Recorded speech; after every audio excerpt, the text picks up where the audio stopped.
Selamat malam, Mas Ridwan. Selamat malam, Mas Rahmat. Mas, yang Anda bisa baca saat ini, kondisi perang AS dan juga Iran itu bagaimana? Mengarah kemana saat ini?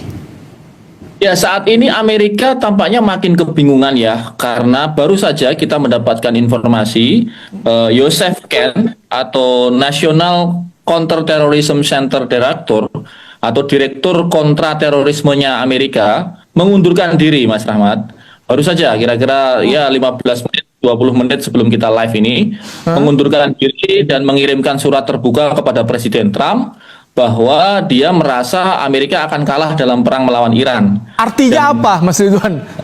Ini menunjukkan bahwa di internal mereka sendiri, ini Direktur Kontraterorisme, kalau di Indonesia mungkin setara BNPT lah ya, setara kepala BNPT-nya begitu. Dia sudah merasa bahwa Amerika akan kalah dalam perang ini. Artinya ini analisa yang langsung dari pihak yang sudah berperang dengan Iran. Tampaknya memang demikian, Mas Rahmat. Tampaknya tidak ada lagi strategi yang bisa dilakukan Amerika kecuali melakukan pengeboman membabi buta. Dan kalaupun dibom pun, sekalipun dibom membabi buta, tadi Kompas TV menayangkan pengeboman di beberapa tempat-tempat warga sipil berkumpul, ini menunjukkan makin frustasinya Israel dan Amerika karena mereka kehilangan target-target strategis dan melakukan pengeboman secara masif bahkan di tempat-tempat sipil ya, dan itu melanggar hukum-hukum perang internasional. Oke, jadi terlihat Amerika Serikat dan juga Israel kini hilang fokus, mereka jadi terpecah. Ada yang harus menghadapi Hizbullah Israel ini kan, kemudian Amerika menghadapi Iran. Ya, sementara proksi-proksi dari Iran berjalan terus maksimal ya. Hizbullah yang diduga pada awalnya tidak mempunyai kekuatan yang signifikan, justru meluncurkan satu operasi yang disebut dengan Operasi Al-Fil. Itu operasi yang luar biasa, melakukan serangan darat maupun serangan rudal ke Haifa di sebelah utara Israel yang berbatasan dengan Lebanon. Lalu gerilyawan Iraq People Mobilization Force, yang itu juga simpatisan dari Iran, pro Iran, mereka melakukan serangan dan bahkan bisa menghancurkan satu pesawat refueling kerosin kargo 135 milik Amerika Serikat yang dijatuhkan di Irak Barat. Sementara pesawat ini sebenarnya sangat signifikan untuk melakukan refueling jet-jet tempur. Tanpa refueling, jet-jet tempur itu nggak bisa terbang. Jadi artinya dari sisi Iran masih sangat gigih, proksi-proksi mereka bergerak, Houthi di Yaman juga bergerak, di Lebanon bergerak. Sementara dari Israel dan Amerika tampaknya strateginya ya asal ngebom saja, yang kemudian mengarah ke fasilitas-fasilitas sipil ya, fasilitas-fasilitas warga yang sebenarnya dilarang dalam hukum perang internasional. Tadi selain proksi yang dekat berkaitan dengan Iran, apalagi yang membuat Iran bisa bertahan sejauh ini, pecah fokus AS dan juga Israel ini? Ya, Mas Rahmat, kapasitas Iran ini kan sudah dibangun puluhan tahun ya sebelum dilakukan serangan oleh Amerika ini. Mereka menyadari bahwa mereka didesak untuk bersiap. Dan ini terbukti bahwa fasilitas drone mereka tidak habis. Walaupun hampir setiap hari ratusan jet tempur menyerbu, ternyata drone-nya juga masih ada yang terbang. Dan statistik drone-nya yang terbang juga tidak menurun drastis ternyata. Dalam kapasitas sehari sekitar 100 drone itu sudah sangat signifikan. Dan kemudian mereka juga bahkan mulai meluncurkan rudal-rudal baru ya. Rudal balistik terbaru misalnya Sigil. Sigil ini multi warhead. Dia begitu meledak di udara, dia akan keluar beberapa rudal-rudal kecil begitu, disperse, kemudian mentarget dengan akurasi di bawah 100 meter dari target. Jadi ini sangat presisi. Dan kecepatannya sekitar 13 Mach atau 13 kecepatan suara. 13 kecepatan suara itu sekitar 30.000 km per jam.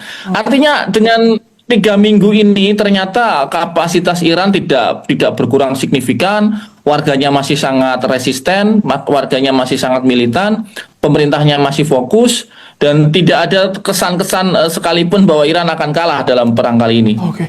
Ini Amerika Serikat, Donald Trump tadi kita tampilkan sampai meminta bantuan sekutunya, tentu negara-negara sekutu untuk bisa terlibat secara cepat di Timur Tengah ini. Apakah ini jadi simbol jika Amerika Serikat tak mampu hadapi Iran untuk saat ini?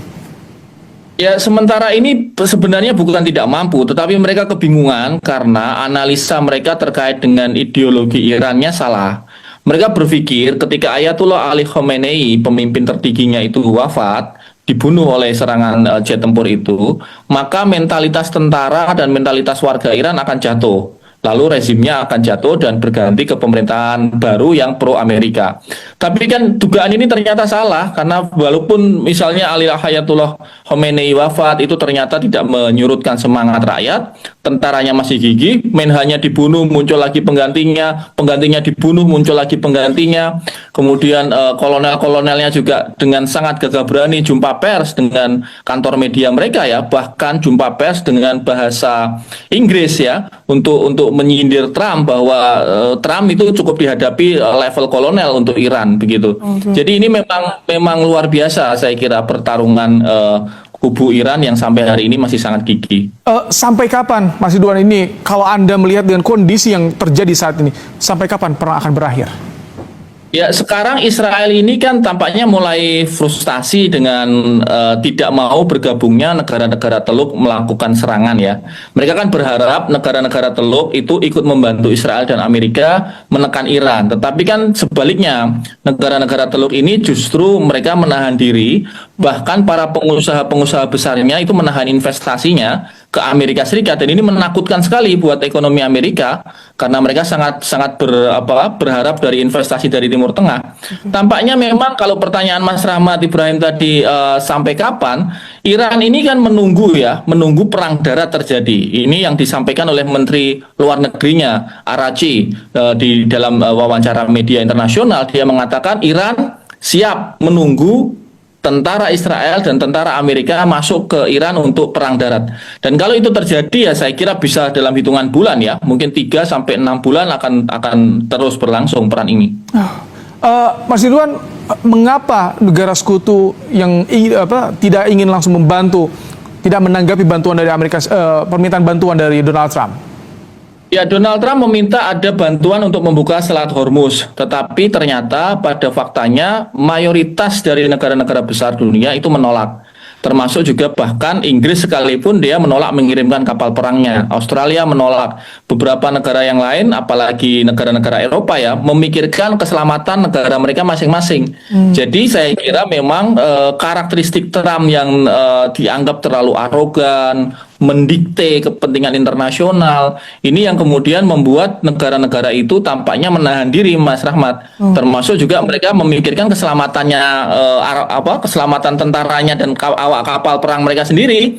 Dan ini kan memang Iran ini kan memang mati-matian ya menjaga Selat Hormuz. Dia menyiapkan banyak sekali perahu-perahu kecil, kapal-kapal patroli kecil yang siap menghadang siapapun yang nekat menerobos tanpa izin mereka. Baik, jadi artinya walaupun ada ancaman dari Trump, ada sindiran dari Trump soal bagaimana porsi mereka menggunakan minyak dari Timur Tengah, ini tidak akan mengubah mereka untuk tetap belum membantu Amerika.